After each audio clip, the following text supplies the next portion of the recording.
Assalamualaikum warahmatullahi wabarakatuh. Yuk, take.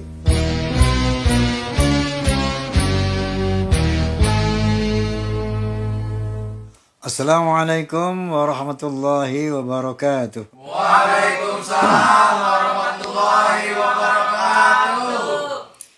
Innal hamdalillah nahmaduhu wa nasta'inuhu wa nastaghfiruh wa na'udzu billahi min shururi anfusina wa min sayyiati a'malina. Man yahdihillahu fala mudilla lahu wa man yudlil fala hadiya lahu. أشهد أن لا إله إلا الله وحده لا شريك له وأشهد أن سيدنا ونبينا محمدا عبده ورسوله لا نبي بعده اللهم فصل وسلم وبارك على سيدنا محمد وعلى آله وصحبه ومواله لا حول ولا قوة إلا بالله أما بعد. Sebagaimana biasa, saya ingin menyapa fans of Roma and Soneta Forza yang kini tengah dalam masih suasana duka cita karena kita baru saja ditinggalkan oleh ketua umum kita, Saudara Kuswanto.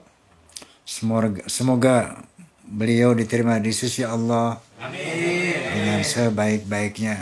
Amin. Allahumma amin.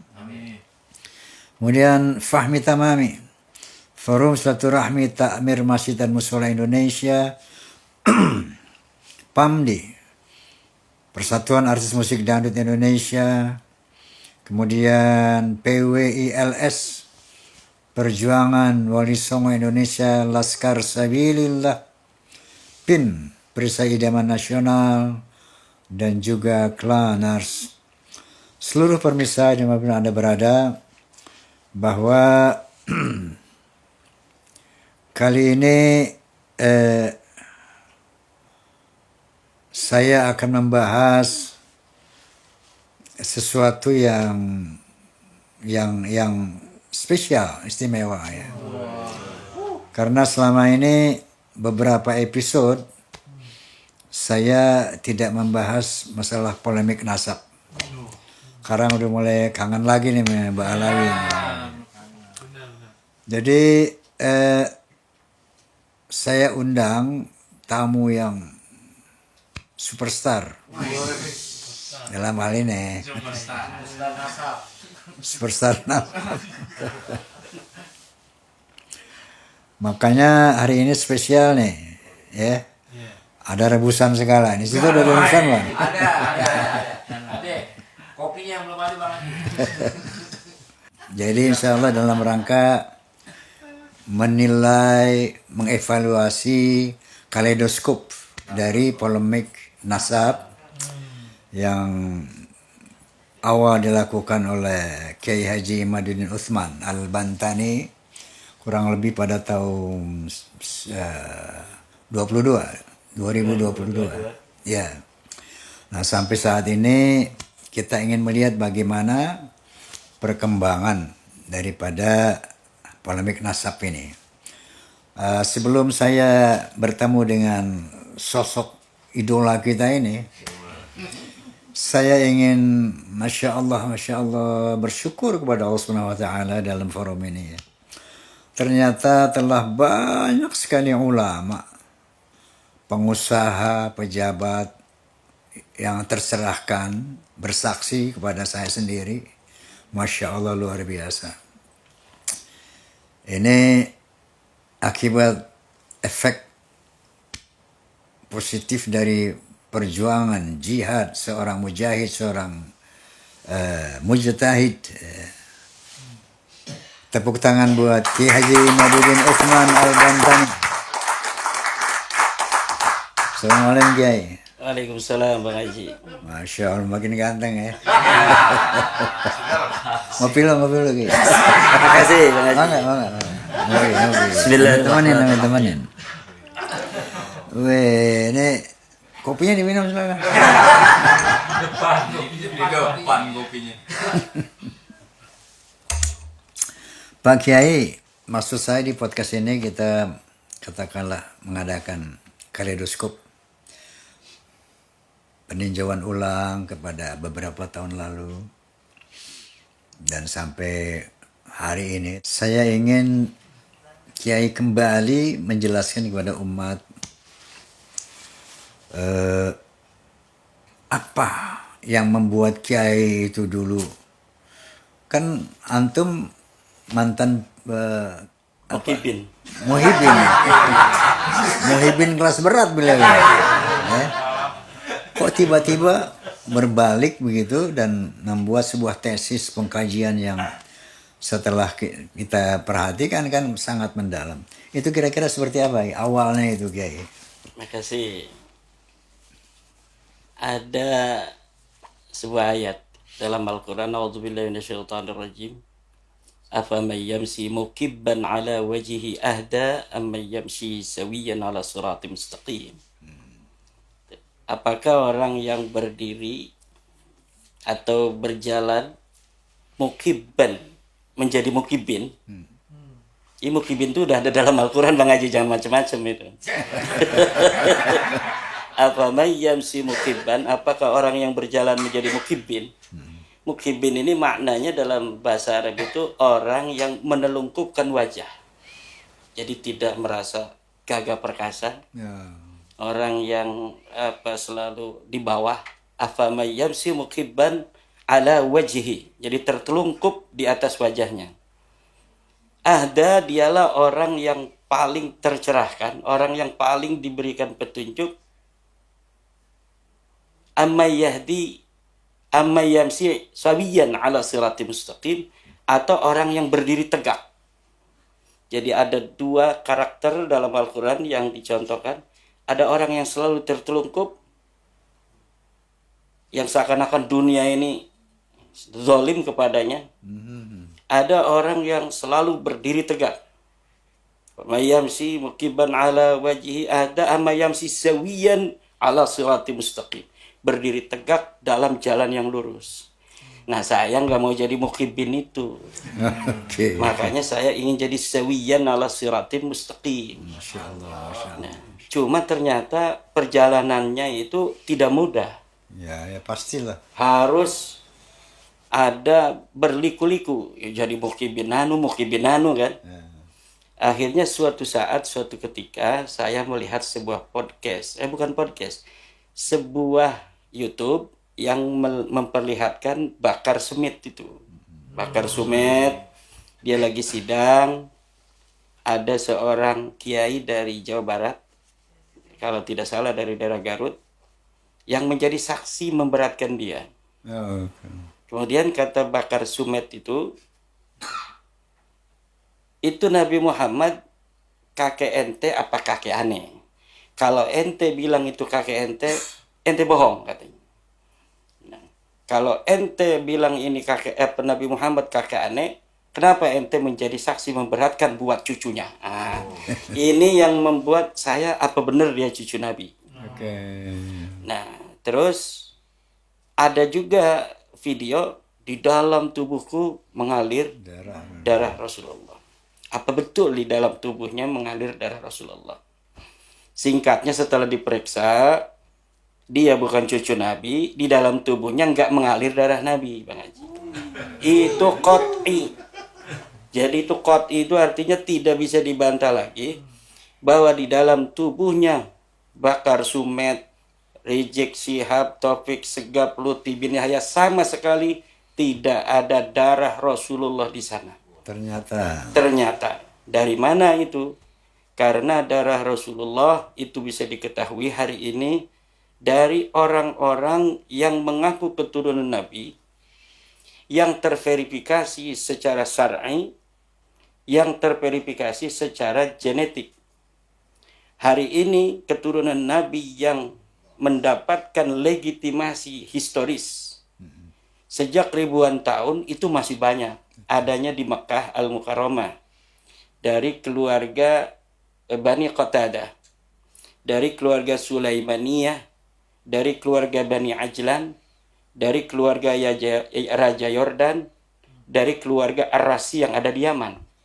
Yaman sana tuh, Yaman sebelahnya Hadramaut. Nah, semua itu mengaku keturunan Nabi dari jalur Husain. Dari jalur Hasan, maaf. Qatadah ini menjadi penguasa Mekah dari tahun 1200 Hijriah sampai tahun 1926. Sampai baru beberapa puluh tahun yang silam. Sebelumnya, keluarga Sulaimaniyah itu menjadi penguasa dari 4 Hijriah sampai 10 Hijriah. Jadi 600 tahun. Setelah 600 tahun dia kalah dalam politik, kemudian dari keturunan Sayyidina Hasan juga, yaitu dari keluarga Bani Qatadah, naik selama 200 tahun.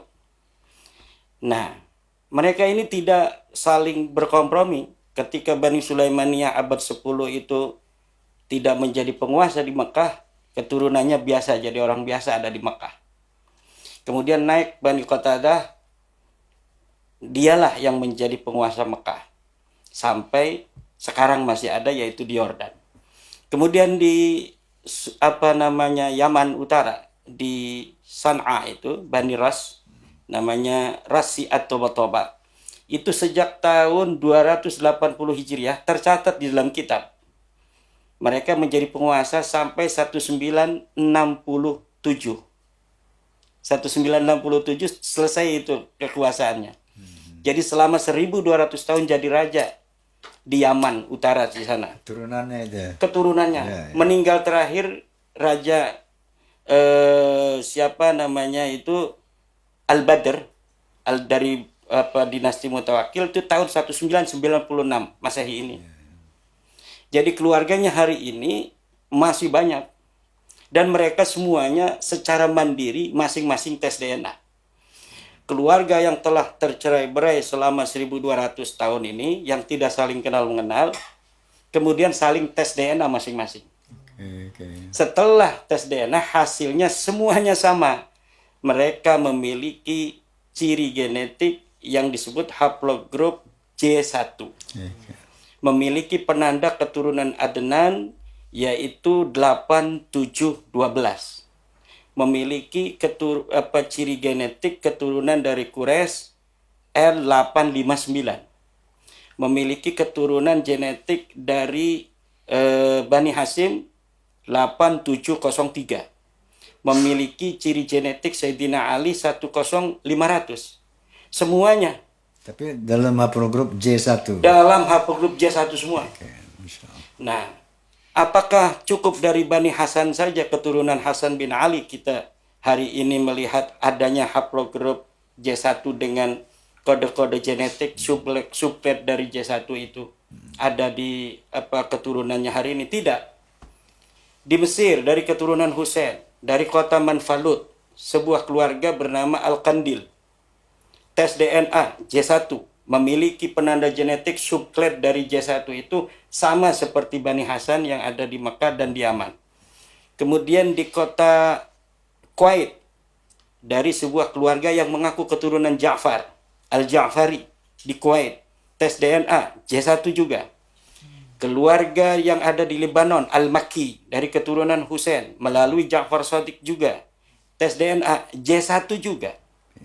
Dari Syam, keluarga Al-Murtada, keturunan Husain, J1 juga. Dengan penanda genetik yang sama, yaitu penanda genetik dari Bani Adnan. Adnan itu keturunan terakhir Rasulullah yang sahih. Jadi kata Rasulullah, "Idza balagha nasabi ila Adnana fantahu." Kalau sampai urutan silsilahku sampai Adnan, berhenti. Faqad kadzaban nasabun. Karena ahli nasab banyak yang berdusta. Jadi sampai Nabi Ismail itu beda-beda Bang Haji. Dari Adnan sampai Nabi Ismail ada yang 5, ada yang 10, ada yang 30, ada yang 50. Jadi maka kata Rasulullah, "Idza balagha nasabi ila Adnan fantahu." Kalau sampai Adnan udah berhenti aja. Nah, Adnan ini memiliki ciri genetik. Dia bapaknya namanya bin Udad. Adnan bin Udad. Ini memiliki ciri genetik J1, haplogrupnya 8712. Itu ada di yang mengaku dari keturunan Hasan, ciri genetik ini. Ada juga di mereka yang di dalam tubuhnya itu mengaku keturunan Husain dari Hasan, sama dari Husain juga sama. Balawi sendirian haplogrupnya apa? G. Jadi yang dari Bani Hasan haplogrupnya J1, dari Bani Husain haplogrupnya J1. Lah ada orang pengen jadi Bani Hasan Bani Husain tapi haplogrupnya G. Lah ini kan sebuah hal yang melucukan. Ini sebuah hal yang mustahil di dalam ilmu genetik. Tidak mungkin orang yang bersepupu hari ini antara Kiai Haji Raden Roma Irama, Dedi Irama, dan satu lagi siapa tuh? Heri Irama. Ketika tes DNA, haplogrupnya beda-beda. Padahal mereka mengaku anak seorang Raden Burdah. Gak mungkin beda haplogrupnya. Itu namanya haplogrup Y-DNA. Itu haplogrup yang khusus dimiliki oleh mereka dari ayahnya secara turun-temurun bila taghayyurin, tanpa berubah. Jadi kalau kita mengaku hari ini keturunan daripada Rasulullah, sedangkan Rasulullah adalah keturunan daripada Ibrahim, sedangkan Ibrahim itu adalah J1, kemudian seluruh suku Arab dari Bani Adnan, Adnan itu punya anak namanya Nazar, Nazar punya anak Rabi'ah, Rabi'ah punya adik namanya itu Mudar. Nah, Rabi'ah nanti menurunkan Raja Sa'ud, kemudian Bani Taghlib, lah ini Mudar menurunkan Kinanah, Quraisy sampai ke Rasulullah Muhammad SAW. Semuanya hari ini telah tes DNA. Bani Sa'ud telah tes DNA J1, Taghlib tes DNA J1, kemudian Bani Tamim dari keluarganya keturunan Mudar juga tes DNA, semuanya J1. Oke, ini saya potong sedikit.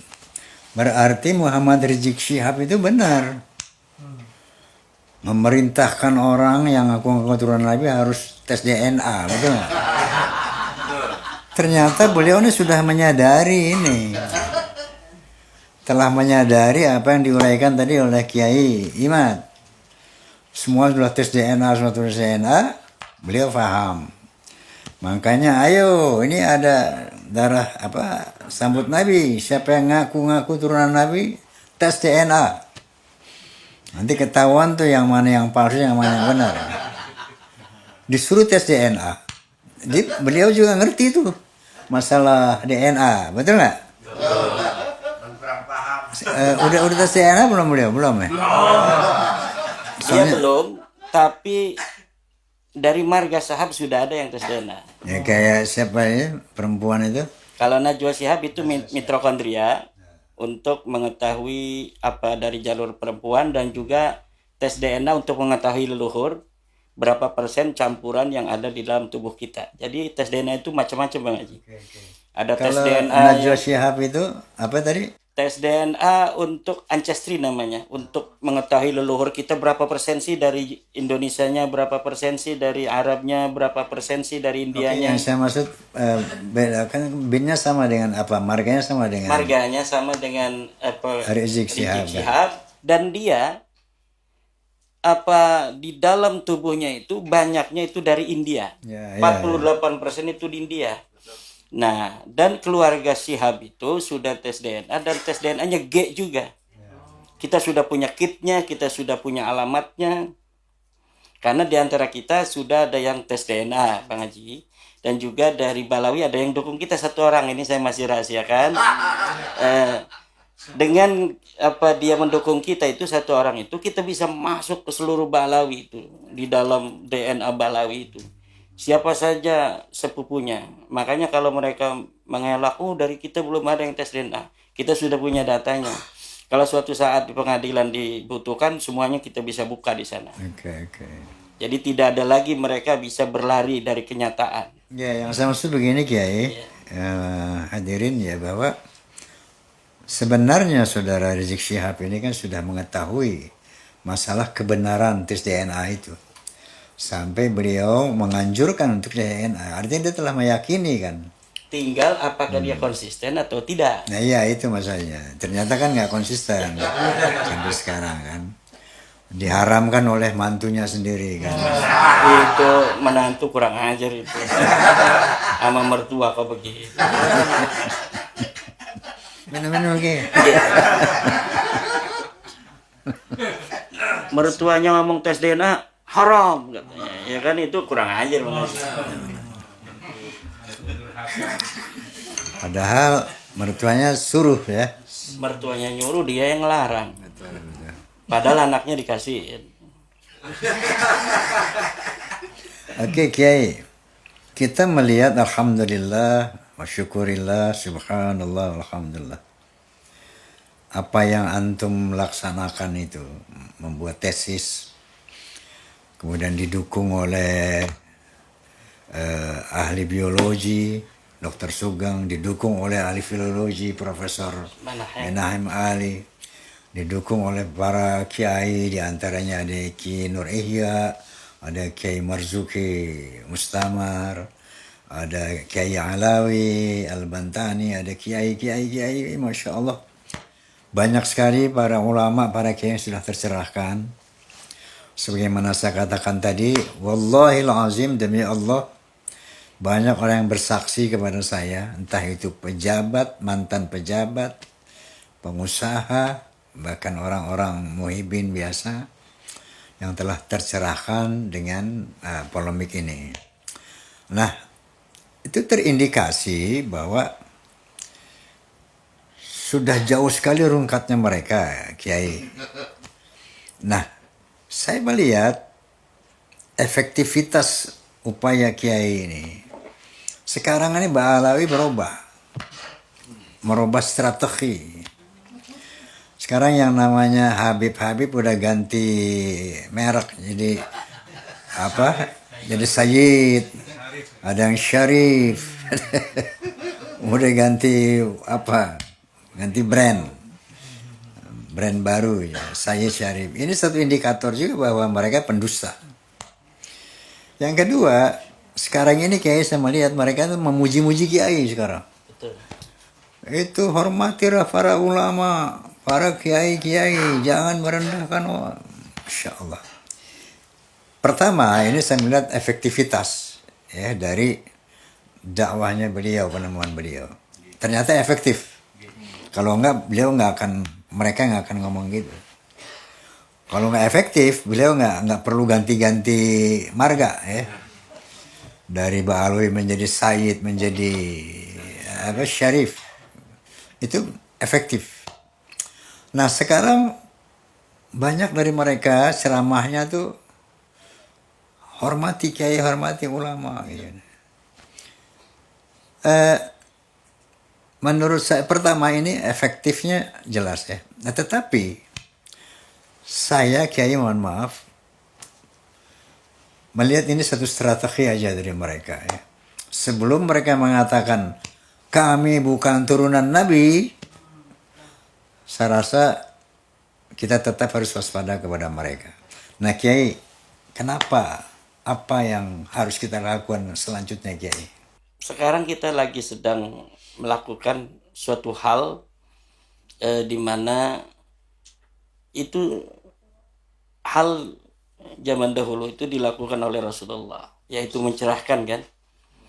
Jadi selama kita masih diberikan waktu oleh Allah Subhanahu wa taala, kita terus lakukan sebanyak mungkin yang bisa kita bisa lakukan. Jadi kita nggak usah mempunyai target-target semua harus beriman kan. Kalau itu kita namanya maksakeun ya.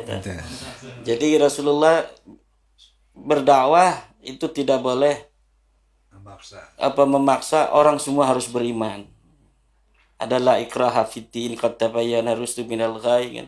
Tidak ada paksaan di dalam agama karena semua sudah jelas, tinggal orang memilih.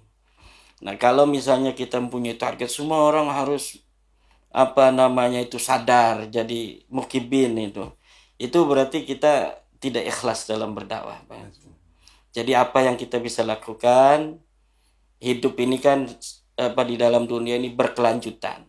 Sekarang ada kita, dulu ada orang tua kita, besok ada anak-anak kita. Masa kita mau ambil semua tugas ini untuk kita sendiri tanpa menyisakan amal untuk anak-anak kita yang berjuang. Karena sejak Adam itu ada, di situ sudah ada dakwah Nabi Adam untuk anak-anaknya, anak-anaknya dan keturunannya, cucunya juga udah ada yang kufur waktu Nabi Adam masih hidup. Kemudian zaman terus berjalan antara kebaikan dan kebenaran, antara kebenaran dan kebatilan selalu beriringan. Tinggal di mana kita mau menempatkan diri, lalu kita mau melakukan apa.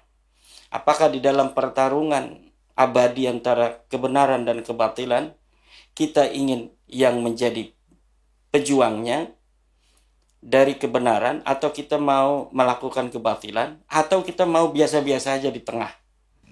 Cari aman. Cari aman. Nah itu dalam setiap masa akan ada seperti itu. Dan kita makanya di dalam hati saya itu tidak ada perasaan membenci untuk para kiai-kiai yang masih jadi mukibin, atau kiai-kiai yang belum mau menentukan sikap, dia diem aja, ngedukung kagak, tapi mencela juga, melarang tidak. Ya. Itu adalah sebuah sunatullah dari zaman dahulu kala. Seperti itulah keadaan perjuangan. Nah, cuma ya genetik pejuang seperti Bang Haji yang kita bisa lihat dari rekam jejak keluarga itu juga menentukan. Nah, kita tidak bicara bahwa genetik itu menjadi penentu suatu perjuangan, tetapi memang kebanyakan dalam setiap masa pejuang di suatu masa, maka di masa yang lain pejuang yang akan muncul itu kebanyakan dari satu aliran yang sama secara genetik. Nah, kalau misalnya kita lihat dari Balawi misalnya, haplogrup G yang hari ini ditemukan di Balawi juga dulu ditemukan di Stalin misalnya. Terus ditemukan juga di Yuya, dukun Fir'aun. Apakah itu garis lurus, apakah itu ponakan, wallahu alam. Yang jelas orang-orang yang tidak baik banyak di haplogrup G, tetapi tidak menutup kemungkinan dari G juga akan muncul orang-orang yang baik kan. Namanya tidak menentukan harus kebaikan itu dari haplot tertentu, tidak ada. Dari J1 juga mungkin jadi pengkhianat bisa saja.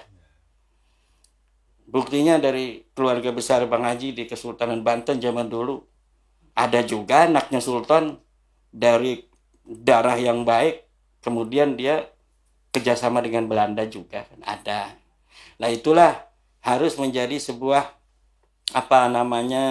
renungan bagi kita, bahwa memang genetik kadang-kadang itu ada pengaruh di dalam bagaimana seseorang menentukan sikap, menentukan tempat dalam setiap apa yang terjadi dalam sejarah dan peradaban. Tetapi itu tidak menjadi nomor satu. Ya. Makanya ketika Bang Haji genap berumur 79 itu, saya membuat lagu itu, Ya. darah ulama, darah aulia dan darah kesatria itu, karena memang saya baca dari garis leluhurnya Bang Haji itu, bahwa apa yang ada di hari ini tidak mungkin bisa terlepas dari masa lalu. Begitu saja. Walaupun apa yang Bang Haji hari ini capai dengan segala macam kemuliaannya itu adalah dari hasil kerja keras, tetapi di situ juga ada doa daripada leluhur-leluhur. Ada dorongan doa dan semangat yang mengalir di dalam genetik itu. Selamat. Baik, Kiai, bahwa memang sejak awal kita menyatakan bahwa bukan dasar kebencian, tapi dalam rangka melaksanakan wa tawassaw bil haqq wa tawassaw bis sabr, dengan perintah ud'u ila sabili rabbik bil hikmah wal mau'izatil hasanah wajadilhum billati hiya ahsan. Ini memang mendasari perjuangan kiai dan kita semua tentunya ya. Nah, tetapi bahwa kenapa saya katakan tadi efektif kiai, ternyata dakwah kita ini, dakwah antum kepada umat ini, indikasinya itu tadi, indikatornya. Mereka udah bicaranya itu enggak khurafat, saya udah kurang dengar itu. Masih ada khurafat, cerita khurafat? Udah kurang dengar kira.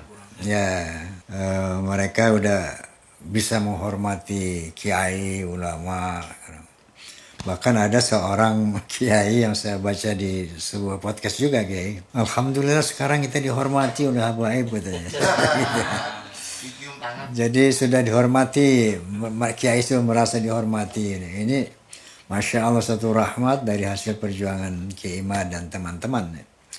Nah yang saya maksud tadi bahwa apakah seharusnya kiai sebagai apa ya, sebagai mujtahid lah, tidak membuat satu sistem ke depan buat anak cucu kita ke depan, bahwa apa yang keberhasilan sesaat ini ya itu terus bisa terpelihara sepanjang negara Indonesia ini berdiri. Karena yang saya tahu sebelum 98 nggak ada arogansi Balawi kayak gini. Nah sejak 98 saja muncul arogansi kayak begini dan klaim-klaim turunan Nabi. Sehingga datanglah hidayah Allah kepada seorang Imaduddin Utsman untuk melakukan penelaahan riset, dan kita lihat setelah 3 tahun ini memang efeknya luar biasa, sudah banyak yang rungkat. Nah saya maksud kiai tadi, pola apa, konsep apa? Itu yang kadang saya bingung jawabnya. Karena kan seakan-akan bahwa kita harus selesai hari ini gitu dengan konsep tertentu, dan seakan-akan ketika kita menemukan Balawi bukan cucu Nabi gitu, lalu apa langkahnya gitu kan? Nah, kita biarin bagi tugas saja Bang Haji. Kan di sini ada MPR, ada menteri, ada presiden kan. Nah, jadi sekarang kita udah kasih tahu, itu mustahil tuh Habib Rizik sebagai turun Nabi. Mustahil tuh Bahar Sumed cucu Nabi. Mustahil tuh Hanif Alatas cucu Nabi. Mustahil tuh Lutfi bin Yahya cucu Nabi. Dia ngaku-ngaku cucu Nabi padahal dia bukan cucu Nabi. Terserah ente mau diapain. Kan begitu kita. Kalau kita yang melakukan kan enggak boleh. Kita bukan presiden, kita bukan menteri, kita bukan polisi, kita bukan jaksa. Yang penting tugas saya, terutama tugas PWILS, mengawal bahwa dakwah pencerahan terhadap masyarakat bahwa Balawi bukan cucu Nabi tidak boleh diganggu. Itu tugasnya PWILS. Karena apa? Kalau dakwah itu diganggu, dia punya bikin kekuatan untuk melarang, untuk mengganggu dan sebagainya. Nah, berarti kan dia sudah melakukan 2 hal kesalahan. Pertama, ngaku cucu Nabi, 2, melarang orang untuk memberitahu bahwa dia bukan cucu Nabi.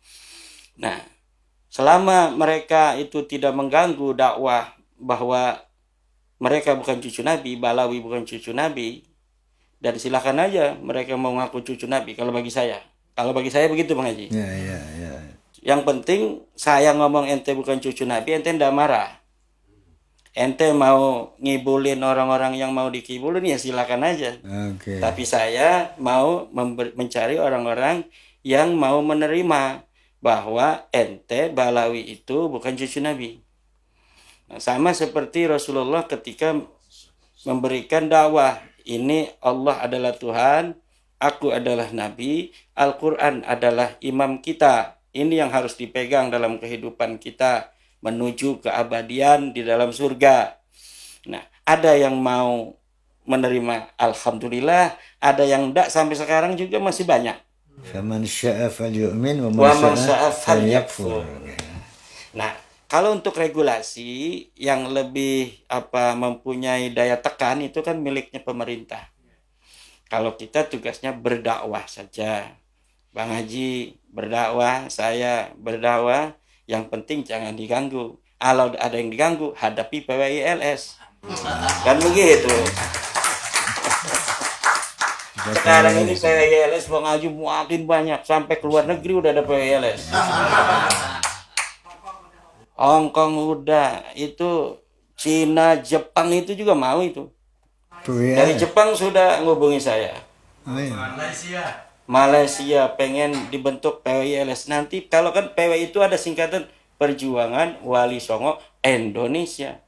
Nah, berarti kalau di Cina Perjuangan Wali Songo Cina. PWC. Nanti kata Rizik Syihab, itu buktinya dia ada di Cina. Itu PKI gitu. Partai Komunis Cina. Sekarang apa daerah yang selama ini dibangga-banggakan hancur rata tuh Bang Haji. Nah, Dibom tuh sama Saudi. oh ya, Yaman nanti ya. Iya. Hadramaut. Hadramaut. Nah, bagaimana antum melihat Hadramaut yang dianeksasi sama Saudi? Ya karena kurang barokah Bang Haji. Kurang barokah. Kalau barokah kan ke Indonesia baldatun thayyibatun warabun ghafur. Di sana itu di Tarim es krim aja nggak ada kayaknya Bang Haji. Es krim aja nggak ada kayaknya. Sepi. Saya lihat di video-video itu di YouTube konten kreator, Alfamart aja nggak ada di sana. Kalau mau kita nongkrong ke kafe-kafe nggak ada juga itu. Makanya pada betah di sini. Oh itu. Iya. Nah sekarang ada masalah dengan Saudi Arabia. Itu karena apa namanya ada pemberontak di situ. Namanya STC. STC itu apa namanya itu dipimpin oleh orang-orang kabilah-kabilah yang dari dulu memang suka perang. Dari Al-Kathiri, dari Az-Zubaydi. Itu bukan nggak ada Balawi itu kalau perang-perang begitu Bang Haji. Namanya Idrus Az-Zubaydi tapi bukan Balawi dia. Jadi ketua Panglima STC itu Idrus Az-Zubaydi itu asli orang Yaman, Hadramaut turunan Qahtan itu dia. Kemudian ada Al-Kathiri yang memang keturunan bangsawan, jago perang semua. Kalau Balawi saya baca dari buku sejarah kalau ada begini-begini dia pada tenggelam itu. Nggak muncul. Nah, kalau udah selesai, nanti baru muncul. Kalau udah selesai perang, muncul. Bahwa ini telah terjadi kesepakatan gencatan senjata itu hasil daripada Balawi. Ini dibiayain Balawi. Begitu. Yang saya baca dari buku Tarikh Hadramaut karya Al-Bakri. Okay. Tapi kalau lagi begini, itu ndak ada. Bahkan saya pernah baca di Al-Muqalla zaman dulu ada seorang Balawi yang ingin bikin kerusuhan. Dia mengumpulkan orang-orang yang gelandangan yang ada di Muqalla untuk melawan pemerintah. Setelah sudah berhadapan dengan pemerintah, dia lari duluan. Ini si Balawi ini lari duluan dan orang-orang ini dihabisin semua orang pemerintah penguasa Muqalla pada waktu itu. Ini sama terjadi di Aceh. Ya, kasus Aceh. Tahun 1880-an itu ada seorang Balawi namanya Abdurrahman Az-Zahir Al-Masyhur. Dia memobilisasi rakyat Aceh untuk melawan Belanda. Setelah termobilisasi, dia kerjasama. Tuh. Udah banyak orang-orang yang mau melawan Belanda. Dia di situ dijual. Orang-orang yang sudah terkelompok itu dijual kepada Belanda. Nah, ini kalau misalnya nggak bayar gua, ini bahasa kasarnya begitu. Berontak nih. Udah lihat tuh banyak orang-orang Aceh siap perang melawan Belanda. Kalau ente bayar gua, ya enggak. Nanti kita ajak semuanya untuk tidak berontak. Nah, dibayarlah dia 30.000 golden. Satu golden itu berapa itu? Ini 30.000. Satu golden itu pernah ada yang hitung tahun 1800 itu sampai 1 juta. Coba kalau 30.000 itu berapa itu? Itu dia ajak lagi untuk tidak berontak. Tapi namanya orang Aceh jiwa pejuang, silakan lo jadi pengkhianat. Kita tetap berperang. Orang Aceh tetap berperang walaupun orang yang memobilisasi itu kemudian kabur ke Jeddah. Jadi setelah dikumpulin, maksudnya dia umroh. kabur ke Jeddah. Umroh apa-apa yang saya nggak tahu. Kalau umroh kan ada pemimpin yang di Jakarta itu. Balawi Jakarta, teman Bang Haji itu mah. Teman Bang Haji itu. Jangan gitu sih sama temen itu. Dimanapun kan pernah bersama. Allahumma sholli ala Muhammad. Fotonya aja masih ada di kamarnya itu. Waktu bikin Pahmi Tamami itu. Ya, Ini nyinggungin melulu dari tadi.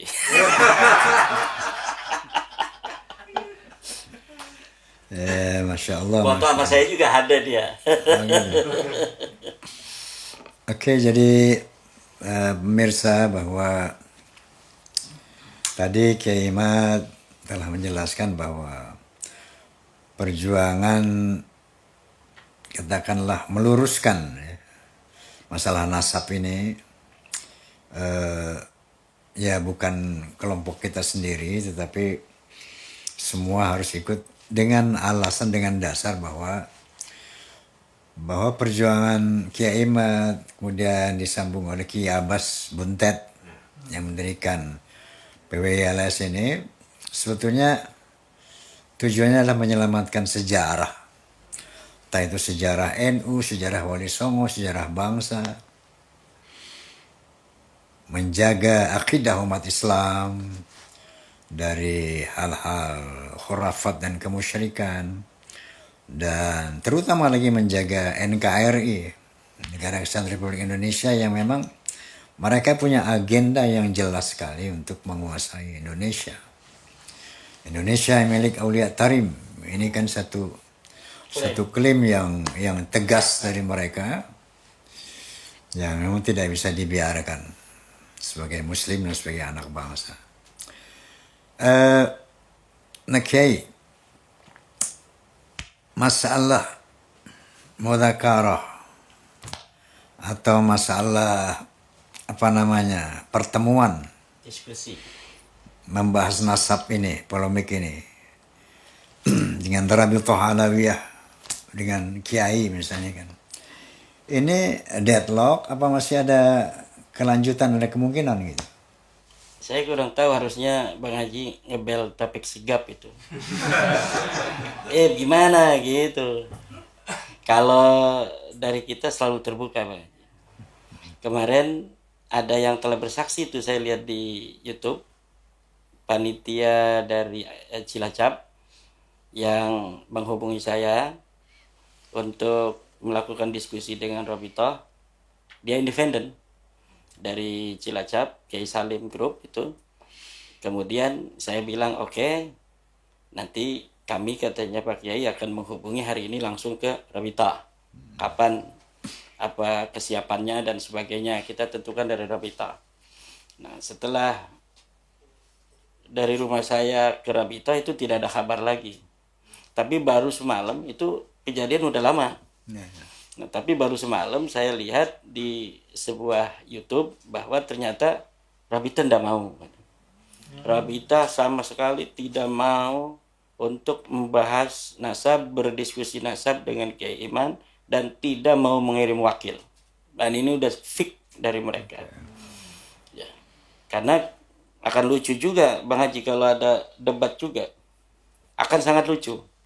Karena nasab mereka ini seperti amalnya orang kafir. Amal orang kafir itu dalam Al-Quran, walladzina kafaru a'maluhum kasarabim biqi'ati yahsabuhu adh-dham'anu ma'a hatta idza ja'ahu lam yajidhu syai'a. Bahwa amal-amal orang kafir itu seperti fata morgana semu yang terlihat nampak ada air, tapi ketika didatangi air itu tidak ada. Nah, nasab Balawi itu seperti itu. Seperti fata morgana yang nampaknya seperti dihias dengan hiasan yang indah, seperti nampak kuat, tetapi ketika kita masuk ke dalamnya sama sekali tidak ada data dan dalil apapun. Au kadzulumatin fi bahril lujiyin yakshahu maujun min fawqihi sahab. Dulumatun, apa itu? seterusnya itu, bahwa Nasabalawi itu seperti kegelapan di dalam lautan yang sangat gelap yang dalam. Di atasnya ada ombak, di atas ombak ini ada ombak lagi, di atas ombak ini ada awan. Jadi kegelapan di atas kegelapan. Nah, Nasabalawi itu seperti itu. Sudah sejarahnya tidak ada. La yasihhu tarikhiyan, wa la yasihhu syar'an, wa la yasihhu jainian. Tidak sah nasabnya Balawi ini secara syarak, tidak sah secara sejarah, tidak sah secara biologi, secara genetik. Secara syara, ilmu nasab dan ilmu fikih, bahwa ilmu nasab itu boleh untuk diisbat dengan syuhrah dan istifadah, yaitu dengan cara mendengar dari orang, tetapi dengan syarat tidak ada mu'arid, malam yakun mu'arid. Nah, tetapi nasab Balawi ini ada mu'arid. Jadi hari ini syuhrah dia itu banyak yang mengenal dia turun Nabi, tapi ada penentang di abad ke-6, ke-5, ke-4 bahwa mereka bukan cucu Nabi, yaitu kitab-kitab yang ditulis pada masa itu, bahwa tidak ada seorang namanya Ubaid yang dikatakan sebagai anaknya Ahmad bin Isa. Secara ilmu syar'an mereka tertolak. Tarikhian, secara ilmu sejarah, bahwa Nasabalawi ini kosong melompong sejarah-sejarah. Nah, jadi tidak ada dari 11 nama, dari seluruhnya 14 nama nih, dari mulai Ali Asakron sampai kepada Ahmad bin Isa, ini 14 nama. Itu yang 11 nama semuanya nama fiktif. Dari mulai Ali Asakron pencipta. Nih, pencipta yang pertama kali menulis, dia punya bapak namanya Abu Bakar, punya kakek namanya Abdurrahman. Ini 3 orang ini ada orangnya. Ada. Ya. Tapi dari mulai bapaknya Maula Dawila, Alwi, kemudian Faqih Muqaddam, Ali Al-Ghayur, Faqih Muqaddam, kemudian Ali, Muhammad Sahih Mirbat, terus Ali Qoli Qasam, Alwi, kemudian Muhammad, Alwi, Ubaid, ini sama sekali tidak ada. Tidak tercatat dalam sejarah. Tidak tercatat sama sekali. Nah, tidak tercatat itu, kalau yang lain, orang yang ada di Tarim tidak tercatat, itu kemungkinan besar ada suatu hal secara historis di masa lalu. Mungkin perang atau lain sebagainya. Tetapi yang lain dicatat. Karena pada masa di antara abad-abad itu, buku banyak sekali ditulis di Tarim. Buku banyak sekali ditulis di Hadramaut. Secara lebih luas, buku banyak ditulis di tataran Timur Tengah. Tetapi satu pun dari nama-nama luhur mereka ini tidak ada yang menyebutkan. Faqih Muqaddam katanya 653 Hijriah. Dia ada di Tarim. Kemudian kakeknya katanya 560 ada di Mirbat. Di Tarim, di Mirbat banyak ulama yang menulis kitab. Satu pun tidak pernah ada yang nyinggung orang namanya Faqih Muqaddam. Katanya ulama besar di Tarim, tapi nggak ada yang pernah nyinggung dia pernah ada di alam dunia. Katanya di Mirbat itu Muhammad Sahih Mirbat sebagai ulama besar, tapi ulama di Mirbat yang nulis kitab sampai hari ini ada kitabnya di tahun yang sama dengan kehidupan dia, itu nggak ada pernah mencatat ada seorang yang namanya Muhammad Sahih Mirbat, nggak ada.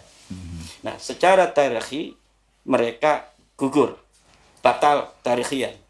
Nah, secara jenian, secara ilmu biologi, genetik, mustahil. Orang yang haplogrup G pengen jadi cucu Nabi. Itu kodok pengen jadi gajah.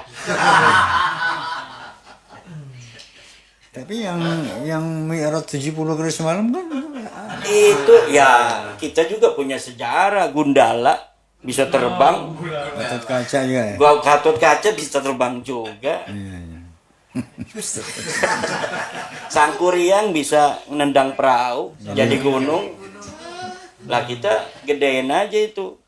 Tapi selama saya mengenal kisah tokoh Sangkuriang, tidak ada hari ini orang yang mengaku keturunan Sangkuriang. Nah, orang di Amerika banyak tokoh fiktif. Ada Superman, ada Batman, Spiderman. Tapi tidak ada orang yang hari ini mengaku keturunan Clark. Yang Superman itu. Yang Spiderman tuh siapa namanya? Peter Parker. Tidak ada orang mengaku saya keturunan Peter Parker.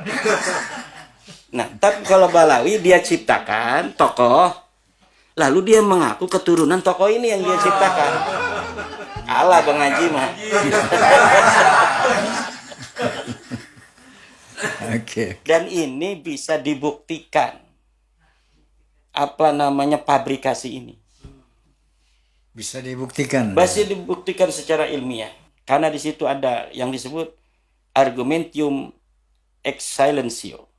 Ada keheningan, kesunyian berita dari nama-nama yang disebut sebagai leluhur mereka itu. Sementara pada saat yang sama nama-nama lain yang ada di tempat yang sama dan waktu yang sama disebutkan.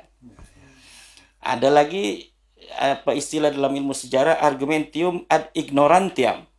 Itu untuk nasab Balawi kita menggunakan metode itu. Karena keseringan mereka berdusta dan berbohong di dalam sejarah, maka setiap buku Balawi kita akan menggunakan metode skeptis di dalam membaca historiografi Balawi dengan sebuah metode namanya argumentum ad ignorantiam. Artinya apa saja yang mereka klaim, kita tidak percaya sampai mereka mampu membuktikan dari klaimnya itu. Jadi kalau mereka ngomong, saya bisa miraj 70 kali luhurnya, saya bilang, luhur ente tidak miraj 70 kali sebelum Anda membawa bukti sebalik dari apa yang saya ungkapkan. Itu dalam ilmu sejarah disebut argumentum ad ignorantiam. Itu masuk dalam falasi, tetapi untuk terbebas dari orang yang biasa berdosa, kita harus menggunakan teori itu dalam ilmu sejarah. Tapi untuk orang-orang yang sejarahnya itu tidak bisa semua dari runtutan tahun-tahun itu buktikan dengan itu contemporary record, yaitu bukti sejaman atau yang mendekati. Untuk orang yang tidak pernah terungkap kedustaannya tidak boleh. Jadi dalam ilmu sejarah pun kalau sebuah keluarga atau satu penulis sejarah tidak pernah terbukti dia pernah mendustakan sebuah klaim sejarah, maka tidak boleh menggunakan argumentium ad ignorantiam. Tapi untuk Balawi, karena ratusan daripada proposisi Balawi itu penuh dengan kedustaan, itu saya bisa kalau mengurut ratusan itu Bang Haji. Bentar, Kiai. Pemirsa, memang kita sendiri bisa membuktikan ya bahwa mereka itu tukang bohong. Kita bisa membuktikan. Contohnya bagaimana orang Pekalongan sih, Lutfi bin Yahya itu bikin makam palsu, ya, merubah makam siapa yang menjadi bin Yahya itu, Sumodiningrat. Itu kan suatu kebohongan. Kemudian dia berbohong lagi merubah sejarah NU. Katanya salah satu pendirinya ada kakek beliau, Hashim namanya. Hashim bin Yahya. Itu kan bohong. Dan banyak kali kebohongan-kebohongan yang tentang pahlawan nasional. Namanya Diponegoro, Loba Alwin, semua itu kan bohong. Jadi yang Kiai tadi utarakan bahwa mereka tuh banyak berbohong. Kita sekarang ini pun bisa membuktikan dengan terang-benderang bahwa mereka banyak berbohong. Pendusta, banyak berdusta. Minal kadhibin, seperti itu.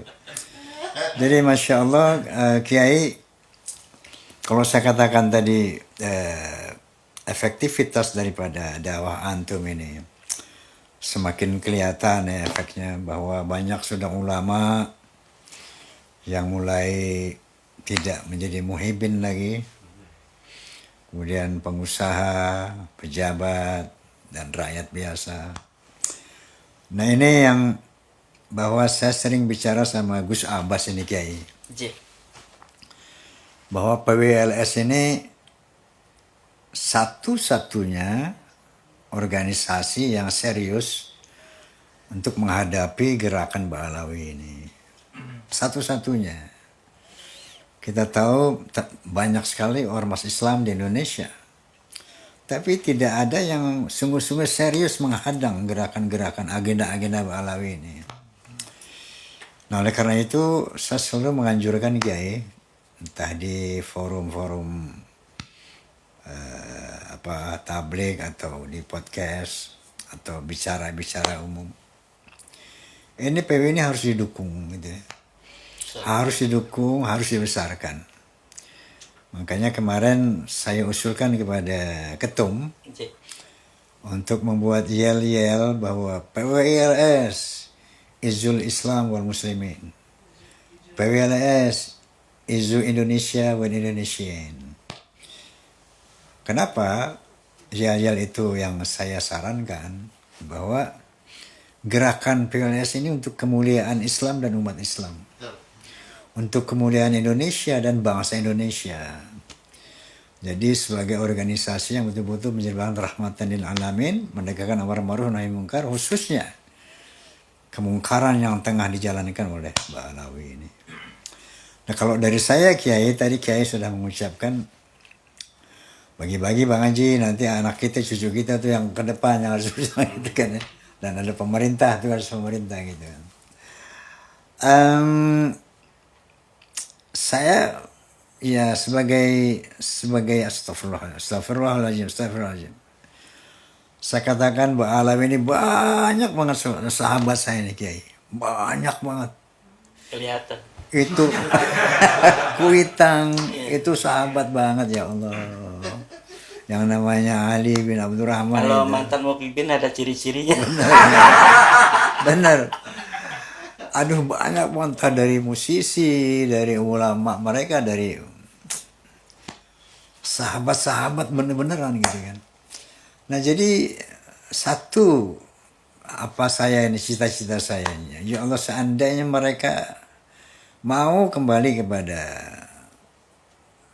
jalan yang hak, bahwa mereka bukan turunan Nabi, tidak lagi melakukan khurafat-khurafat, mendawir-dawir. Saya merindukan sekali persahabatan itu kembali dalam ukhuwah Islamiyah sederajat, ya, egaliter. Nggak ada yang di bawah, nggak ada yang di atas, illa bitaqwallah kan gitu. Nah itu menjadi dambaan kita semua tentunya Kiai. Baik Kiai, nih kalau nggak dicobain nggak ini rebusan nih Kiai ini. Luar biasa. Ini baru podcast sekarang ada rebusan nih. Episode khusus. Ini dari Tasik ini. Episode khusus ini. Masya Allah. Oh, tabarakallah. Ini Kiai Imat ini harus kita jaga ini. Betul. Siap, 86. Beliau ini aset Islam, Aset Indonesia, Pak. aset bangsa, bahkan bukan aset Islam Indonesia saja. Aset Islam dunia. Kenapa? Karena pembahasan nasab ini merupakan pembahasan nasab yang berskala internasional juga. Mufti Yaman, Syamsuddin Syarafuddin. Saya pernah mendengar itu, benar nggak Kiai? Iya. Bahwa menyatakan bahwa Wali itu bukan turunan Nabi, disebutkan beberapa. Itu betul. Dari Houthi itu sudah lama, Bang Haji. Ya sudah lama ya. Iya, sudah lama. Itu yang dipermasalahkan oleh penentang atau pembela dari Ba'alawi itu adalah hanya akun Facebook itu yang palsu, bukan milik dari Mufti Yaman. Nah, kalau saya mengambil berita itu bukan dari Facebook itu. Itu dari berita-berita Yaman Sport, Yaman News yang ada di Yaman.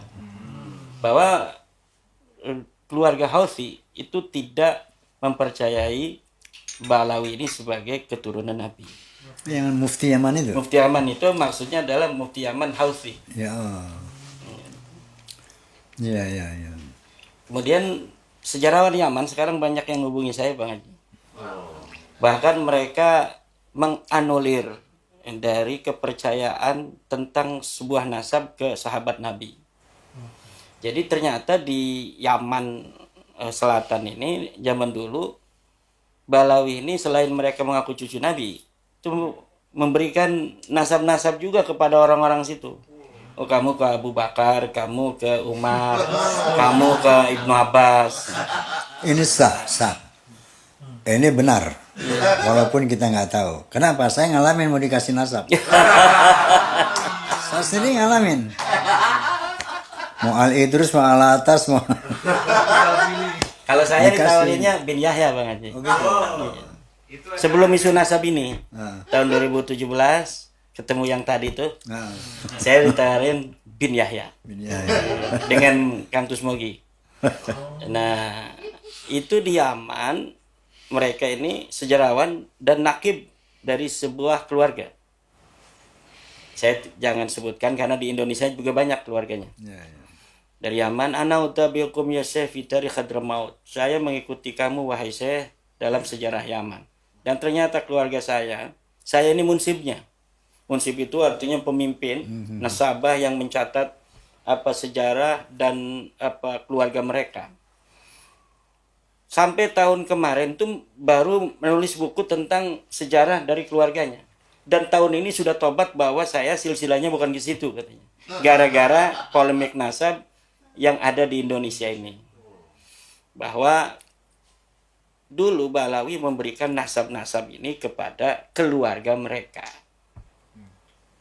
Ada yang dikasih ke Umar, ada yang dikasih Abu Bakar, ada yang dikasih ke Ansor, dan sebagainya. Insyaallah. Dan apa namanya itu, sekarang mereka sedang menulis sejarah.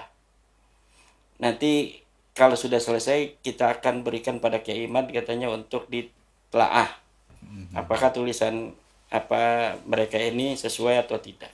Karena dari apa Yaman, sejarawan banyak yang kritik pada nasab Balawi, tetapi untuk yang berani menyimpulkan bahwa satu Ahmad bin Isa tidak bergelar Al-Muhajir pada saatnya dan baru bergelar itu pada abad ke-11-12, itu baru saya. Bahwa Ahmad bin Isa tidak pernah berhijrah ke Yaman, itu baru saya yang mengeluarkan secara tegas. Ya, ya. Kemudian bahwa kuburan Ahmad bin Isa yang ada di Yaman itu bukan kuburan Ahmad bin Isa. Karena adanya baqa'u makana ala makan bahwa Ahmad bin Isa ada di Madinah. Sesuatu peristiwa yang hanya di dalam sejarah itu diketahui ada di suatu tempat tentang seseorang, maka seseorang itu ada di situ sampai ada berita yang menyatakan sebaliknya. Itu dalam sejarah itu, dalam penelitian kritik sejarah itu semuanya seperti itu. Nah, untuk nasab-nasab atau sejarah-sejarah yang tidak dapatkan banyak kekeliruan dan kedustaan, maka kita harus menggunakan teori di dalam argumentium excellence, yaitu biarkan sebuah peristiwa yang paling lama didapatkan, misalnya begini, tentang Sunan Gunung Jati. Sunan Gunung Jati itu 1500. Tapi misalnya bukunya hanya bisa kita akses tentang sejarahnya ada di tahun 1800, misal. Nah, selama belum pernah kita mendapatkan ada pendusta tentang Sunan Gunung Jati ini sejarahnya, maka sejarah yang kita dapatkan tahun 1800 itu masih bisa kita terima. Sampai ditemukan bukti contemporary record, bukti sezamannya. Nah, apabila bukti sezaman ditemukan, maka sejarah yang hari ini sudah suhra istifadah itu akan dengan sendirinya gugur menggunakan contemporary record yang lebih tua. Nah, apalagi kalau ada bukti yang betul-betul ditulis oleh sang tokoh. Dan hari ini bukti-bukti itu semakin banyak terungkap. Kemarin dari Kanoman, dari salah satu peneliti sejarah Kanoman, Kiai, itu yang Kiai bilang katanya bahwa Pangeran Wangsakerta yang ditemukan tahun 1970 itu palsu, yang menyambungkan kepada Sunan Gunung Jati itu ke Balawi. Kan kata saya itu palsu. Itu sesuai dengan penelitian pakar dari UI bahwa kertas yang dipakai bukan kertas tahun 1700, tapi tahun 1969. Nah, sekarang katanya kita sudah buka, ternyata sebenarnya memang ada sebuah buku karya Pangeran Wangsakerta, tapi tidak ada silsilah Sunan Gunung Jati ke Ba'alawi itu. Nah, ini sudah terbukti adanya perubahan dan sengaja membelokkan sejarah dan nasab daripada Sunan Gunung Jati Syarif Hidayatullah itu. Saya bilang, Pangeran, saya manggil Pangeran Elang di sana. Apakah saya bisa melihatnya? Bisa, tapi Kiai nggak bakal bisa baca. Kalau Hana Caraka saya pernah belajar, kata saya. Ini bukan Hana Caraka, Raja Kasa apa-apa itu. Jadi tulisan Cirebon. Jadi tulisan Cirebon yang ada mirip dengan Hana Caraka, tetapi bukan Hana Caraka. Bukan tulisan Jawa. Kata saya, ada nggak yang bisa baca? Ya kami di sini bisa membacanya. Boleh nanti, yang penting kata saya jangan dibohongin nanti saya. Lah, kita nanti ngomong keras-keras ternyata yang diterjemahkan oleh dia beda nanti. Tapi saya percaya karena dia cucu Sunan Gunung Jati Syarif Hidayatullah. Saya pernah ada baca komentar di kolomnya Soneta itu. Terima kasih kepada Sunan Gunung Jati telah mempunyai cucu Bang Haji Roma Irama. Gitu.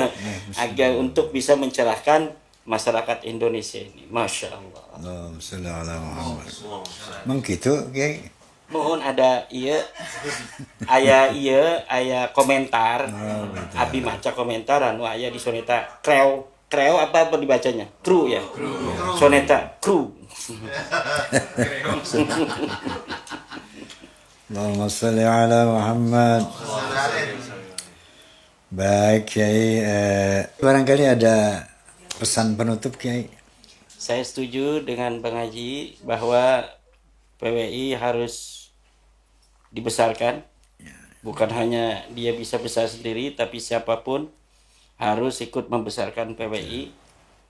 PWI LS, Izil Islam wal Muslimin, PWLS, Izi Indonesia wal Indonesiyin. Saya pesan seperti Al-Quran berpesan, wala tanaza'u fatafshalu wa tadhhab rihukum.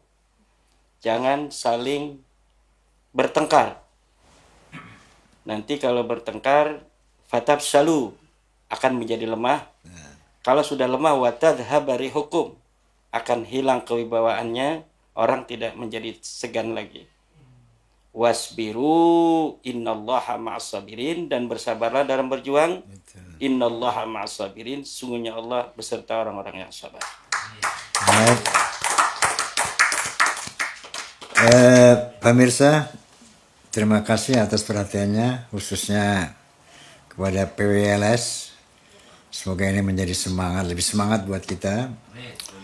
Jazakumullah khairan katsira. Sebelum kami tutup, ini pertemuan yang keberapa nih kayak gitu ya? 3. 3. Terima kasih Bang Haji. Udah 3 tuh Mas Harun. Terima kasih banyak untuk Bang Haji Roma Irama. Baik, wallahul muwaffiq ila aqwamit thoriq, billahi taufiq wal hidayah. Assalamualaikum warahmatullahi wabarakatuh. Waalaikumsalam warahmatullahi